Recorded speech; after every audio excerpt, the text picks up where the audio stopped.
આપણા સંતો અને આપણા શાસ્ત્રો પણ આપણને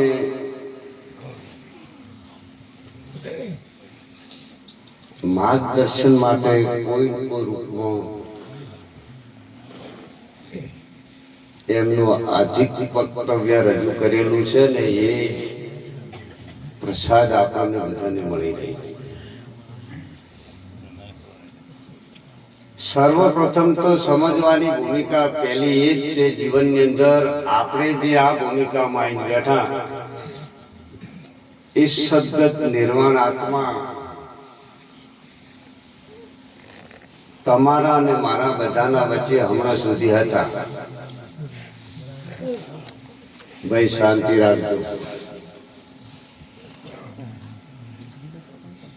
હવે જેને આ દ્રષ્ટિથી જે દેખાતું હતું, જેને આપણે શરીર કહીએ છીએ, થોડો સેજ ઓછો કરવો હોય,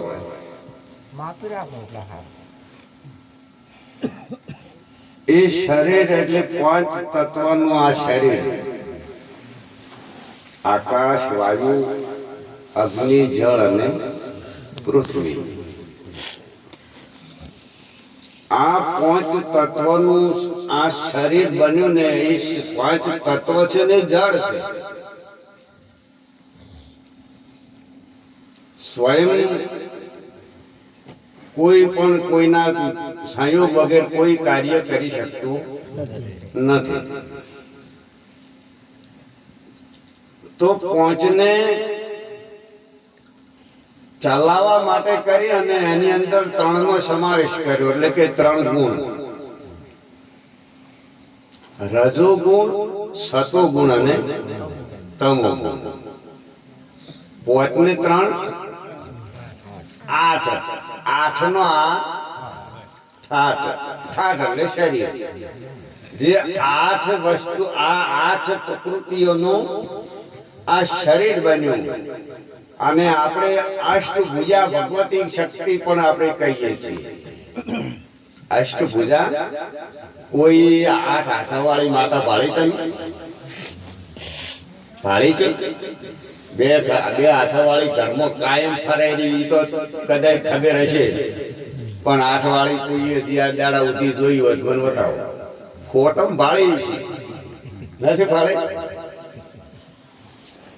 જો એ થઈને અને તમે વિચાર કરો, આ એક હાથ વળગેલ છે અને પાછી બીજો હાથ વળગે તો ત્રીજો હાથ વળગે, એ રીત તો કોમ ચોથી કરે. પણ એ કોઈ ખોટું છે પેલે બનાવ્યું છે.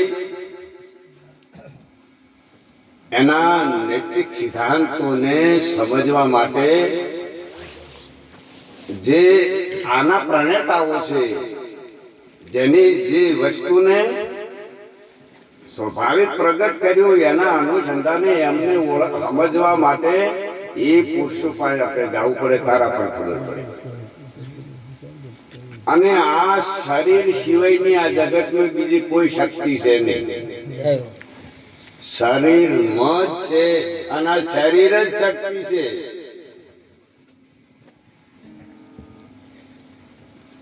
તમારું જુઓ, આખું આ વિશ્વ બનાવેલી જે રચના આવી, એને તમે તમારી દ્રષ્ટિથી નિહાળો કે ગુલાબ ના હોય તો સુગંધ ક્યાંથી હોય? ફૂલ જ નથી તો સુગંધ પણ નથી. જો કદાચ સૂર્ય જ નથી તો દિવસ પછી ક્યાંથી હોય? સૂર્ય જ નથી તો દિવસ પણ નથી. એમ શરીર નથી તો પછી જીવાત્મા પણ નથી. શરીર વગેરેનો ચોણ અર્થ લ્યો, બતાવો મને. સંતોની જે ભૂમિકાની વાતો કરો, એ વસ્તુ તો બહુ ગહન છે. એની બધી આગળની વાતો કરીએ. સર્વપ્રથમ જાણવા માટે પહેલું મહાપુરુષોએ કીધું છે કે ચાર વસ્તુ તમે તમારા ધ્યેયમાં રાખો. કે પ્રથમ આપણે એક દાડો મરવાનું છે ને તમે ગમે એટલા પ્રયત્નો કરશો, તમે તમારી ગમે એટલી તૈયારીઓ દાખવશો, પણ એક દાડો તમારે મારે મરવું પડશે ને. આ છોડીને જવું પડશે, ચાહે રૂપિયાની હોય કે ચાહે કરોડોની હોય, ચાહે સંપત્તિ, પુત્ર પરિવારનો કોઈ ભંડાર ભલે મોટો વૈભવ હોય,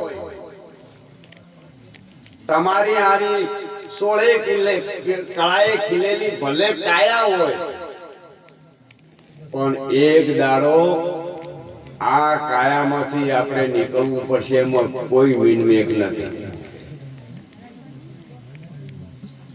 તો પૂછવું છે, પૂછો આ કાયાનું તમે કીધું કે આ તો જવાની છે, આ તો જવાની છે, એ વાતે હાસી આવે એ જાય. હવે આ વસ્તુ સમજવા માટે હવે શરીર લઈને આપણે એવા જલમ લઈને આવ્યા, અને એમ કે આટલા કે 5 વર્ષ 10 વર્ષ થાય એટલેથી આ બુદ્ધિ હોય પહેવાનું આવે. હવે આ શરીર છે એ એમ કે એનું આખું જીવન કર્મ ભૂલી જાય છે. એ કર્મ કેવી રીતે એને સમજાવું? બરવાલ છે તો લખી છે, એ તો સહી છે જ, અને જલબો એ લખી છે, પણ વચમાં જે વચ્ચે બગાડ થાય છે એનો શું ઉપયોગ કરે?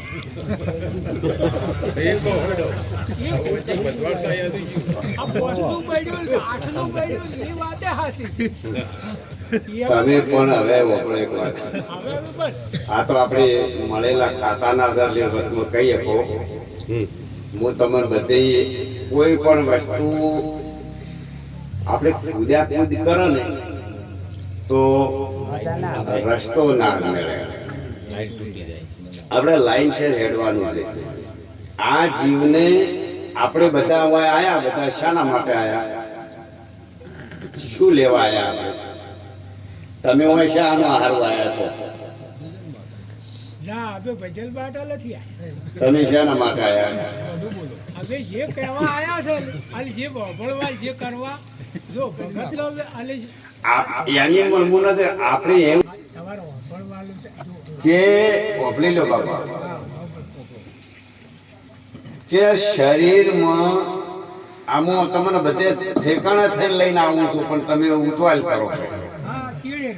તો હું એટલે વાત આવ્યો હતો કે આ અષ્ટ પ્રકૃતિનું બનેલું આ શરીર છે, અને આ શરીરના માધ્યમથી જો પેલો નથી ભજન ગાતા આગમ નિગમની ગમ પડી, પણ એટલે માણસોએ એ વાણીને અભ્રંશ કરી અને એટલેથી તોડી નાખી અને ઊભી રાખી.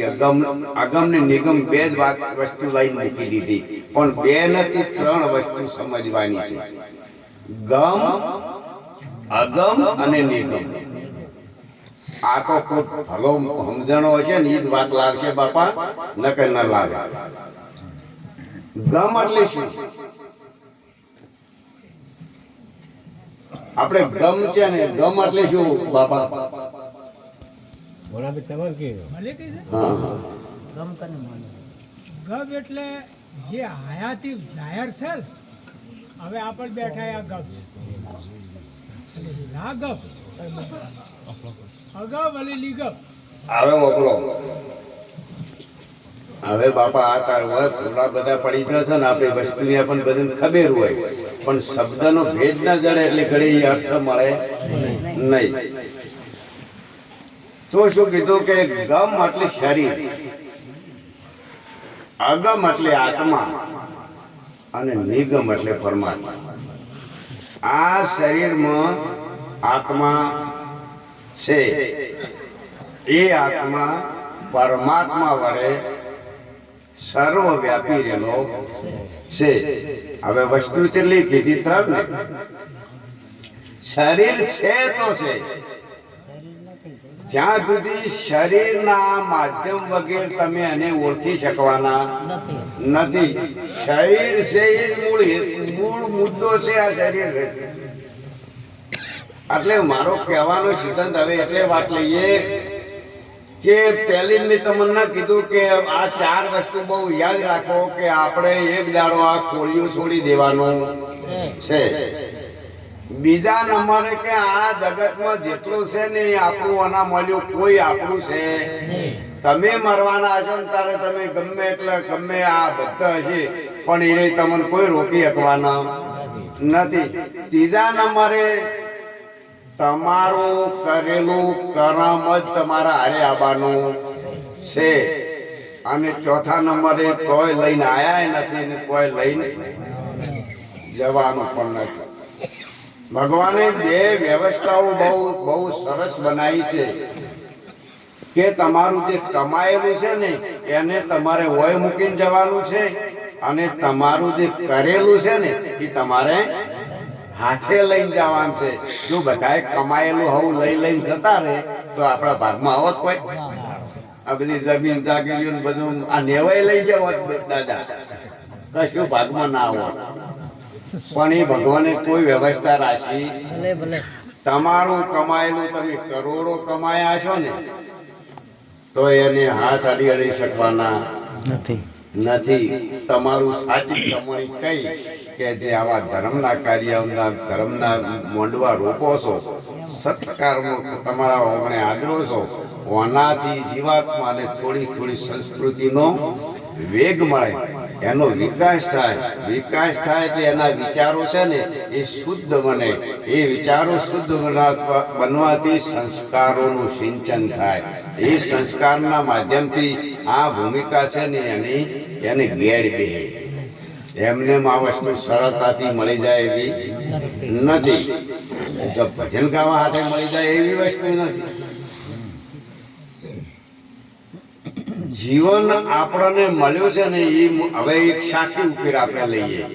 શું કીધું કે ભાઈ કલી મેં આયુ અલ્પ હે કરીએ વેગ સંભાળ, જપ તપ તીર્થ હો ન શકે કેવલ નામ આધાર.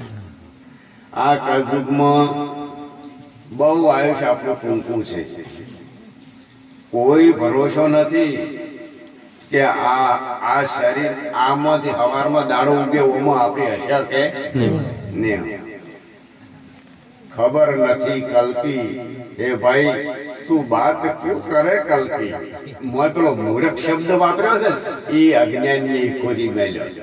ન કે એવું સંત આવું ના બોલે કે મોય બીજું વધારાનું બધે ઘણું ગાલ્યું મોય મોરા મેલ્યા છે મોય સમજ્યા કે નહીં? મસાલો મેલ્યો મોય માણસને ભ્રમિત કરવા અને એને ઉશ્કેરવા હારું કરી સંત આવી ભૂમિકા ના લાવે કરી. આ જીવનનો કોઈ ભરોસો નથી. તો આ ટૂંકા અવસરની અંદર આપણે કહેવત છે કે આ જીવ 84ના ફેરા ફરતો આવ્યો. 84ના ફેરા ફર્યા તારે નેટ એને મનુષ્ય અવતાર મળ્યો. અને આ મનુષ્ય અવતારમાં જો 4 ફેરા ફર્યો ને એને તો જિંદગી ભર મય બેહી ગયો નીકળી જ ના. પેલા 84ના ફેરા ફરવા તો મોણા બની ગયો, પણ આ મોણાના જે 4 ફેરા ફર્યો ને એમાંથી ઊંચો જ ના આવી. આ સોરીના 4 ફર્યો ને અને એટલેથી આ દાડો જથામ બેઠો ને એટલે હવે ઊંચો જ નથી આવી. એટલે આ શરીર આપણને દાદાજી મળ્યું છે ને, શરીર શા માટે મળ્યું છે? એક સવાલ પૂછો. હા, તમે શું કહો? તો નિજ નામ લેવા આઠે વકરમ ક્યું કરે, આયો તો નિજ નામ લેવા. તું તને ઓળખવા આવ્યો તો હું કોણ છું, હું ક્યોથી આવ્યો, મારે કયો જવાન છે, હું શું કરી રહ્યો છું, મારે શું કરવાનું હતું ને મેં પાછું શેવું બોધ્યું છે. આ બધું છે ને એ આવી ગત ગંગામાં આવા જ્ઞાની જિજ્ઞાસુ પુરુષોના ઓથમાં જાય તો એને ગેડી દે, એને સમજના ઘરમાં આવે.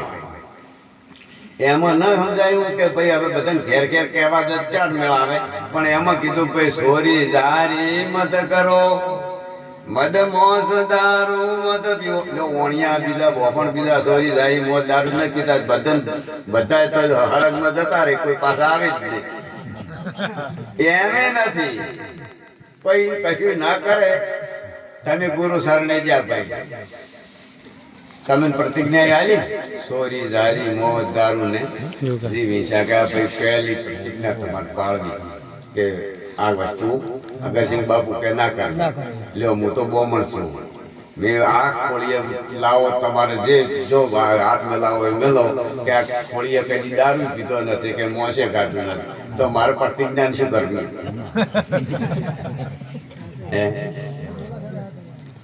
પણ એના માટે એક વજન એના માથે શું છે આ વજન છે આ વજન થી એના ભયથી માણસ છે ને એ ચેતતો રહે એના માટે કીધું રામદેવ પીર મહારાજે હરદી પાટીલ કીધું હરદી એક દમડીના કારણ મૂર્ખ કાજળીએ શીજ મોયો રે બાવાજી પર રે નારીથી તમે પરલે જાશો મારા વીરા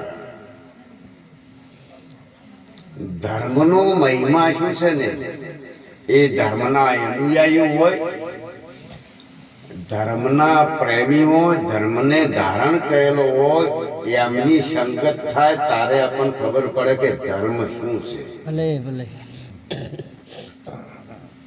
ધર્મ ઇતિ સિદ્ધારે જે ધર્મને ધારણ કરવા વાળા જે છે અને એમનો જો પલો બાપા આપણા પલામાં આવે ને તો આ સમજના ઘરમાં આવે એવી વસ્તુ છે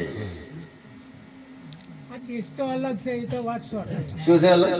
આ તમે જે કહી રહ્યા છો આ વાતને સમજો તમે એકલાને ઓળખો છો અને મેડાને ઓળખો છો પણ જો ગોઠવતા ના આવડે તો 10 થાય જો મેડું મરી મેલો મારે આટલું બધું કહેવાની જરૂર નહીં પણ હું આમાં બધું કરી એમાં મારે થોડી ખોટ પડી એટલે આ કહેવું પડે કદી કોઈને ખોટ કોઈ પડતી જ નથી ગુરુ સરને બાપુ દયા પછી કોઈને કોઈ ખોટ રહેતી નથી ખોટ આપણે મોનાઈ હે તમને ગુરુ મહારાજે તમને જે આલ્યું ને પરિપક્વ જે વસ્તુ તમને બાળા ભોળા જેવા ગુરુ તમને મળ્યા ને જેવા ગુરુએ તમને જે વસ્તુ આલી એના ઉપર તન મન ધનથી વિશ્વાસ રાખજો એ વસ્તુને કોઈ દાડો નિષ્ફળ જવાની નથી જેવી આલી હોય એવું ને કે આ ફલાણો ગુરુ હારો છે ને એ હારો છે ને એની પાસેથી હારું મળે ને એવી ભાવનાઓથી ચોય જવું નહીં નથી એમાં નથી પડ્યું કબીર સાહેબે કીધું શું કીધું કબીરે શું કીધું નાહી મેં જપ મેં નાહી મેં તપ મેં નાહી તીર્થ વિરત તીર્થ વર્ત મેં નાહી મેં યોગ મેં ભયા એક વિશ્વાસ પણ વિશ્વાસ કયો રાખવો વિશ્વાસ ને આપણે મેળવો કેવો ભલે ભલે વસ્તુ ઠેકોડે મેળવી પડે તમે તમારા ઘરમાં કોઈ પણ વસ્તુ છે એ તમે મેલો એનો તમને ખુદને વિશ્વાસ તો આપો છો ને કે હું આ વસ્તુ હોય મેલો છું એની મને મારા સમય મને મળી રહે એવો તમને વિશ્વાસ હોવો જોઈએ. વિશ્વાસ હોવો જોઈએ જ્યારે મારે જરૂર પડે એને એ જગ્યાએ મેલું તો એનાથી તમને વિશ્વાસ આવે કે હોય મેલું થી સુરક્ષિત રહેશે એમ આની અંદર જે સુરક્ષિત મેળવા માટે કરી અને જે વિશ્વાસ પેદા કરે ને એ સંતોની ભૂમિકા છે હમણાં ગેલારામ મહારાજે બહુ સરસ નથી વાત કરી કે ભાઈ મુક્તિ કે ભક્તિ કોઈ પણ વેશભૂષાઓથી કે કોઈ પણ સદાચાર આચરણો પહેરવું બીજું ત્રીજું કોઈ કરવાથી આ વસ્તુ સરળતાથી મળતી નથી પણ એના માટે આચરણ શું કીધું આચરણ પ્રેમ જગાવે વિરહ કો વિરહ જગાવે પીવ પીવ જગાવે જીવ કો વહી જીવ વહી પીવ જ્યાં સુધી તમને સાચો પ્રેમ ન થાય તો એ પ્રેમની વિરહની વેદના શું છે ને એની ખબર પડે નહીં. પ્રેમ ન થાય તો વિરહની વેદનાની ખબર પડે નહીં. પ્રેમ જગાવે વિરહ કો, એવો તમને અંતરની તાલાવેલી અંતરનો પ્રેમ લાગ્યો હોય ને તો એની વિરહની વેદના થાય. વિરહ જગાવે જીવ, જે વેદનારી ને એ જ આ જીવને જગાડી શકે ન કે બીજી કોઈ જગાડવા વાળું નથી. આવી વેદના થાય હે એની તાલાવેલી જેને લાગેલી છે. જીવ જગાવે પીવ કો, પીવ એટલે તમારો આત્મા. આ જીવાત્મા છે ને એ જ આત્માને જગાડે. આ જીવાત્મા વગર આત્માનું શાંતિ થાય એવી નથી. અને અહીંયા એનો સ્ટેજ જેવો આગળ વધ્યા ને એટલે શું કીધું, વહી જીવ અને વહી પીવ. ઈ રોઈ બે એકનો એક કોઈ જુદો. પણ આ ગતમાં જાવું પહેલી વાર સ્ટેજ લઈ લે કે જો ટૂંકમાં મો હવે બધો પરિપૂર્ણ કરું તેમ કે બધા થાકેલા છે એટલે એમને 2-3 દિવસથી બહુ આ બધા કામમાં લાગેલા છે બધા માણસો. પણ જો લાગેલા છો આ તો અવસર હતો. આ શું હતું?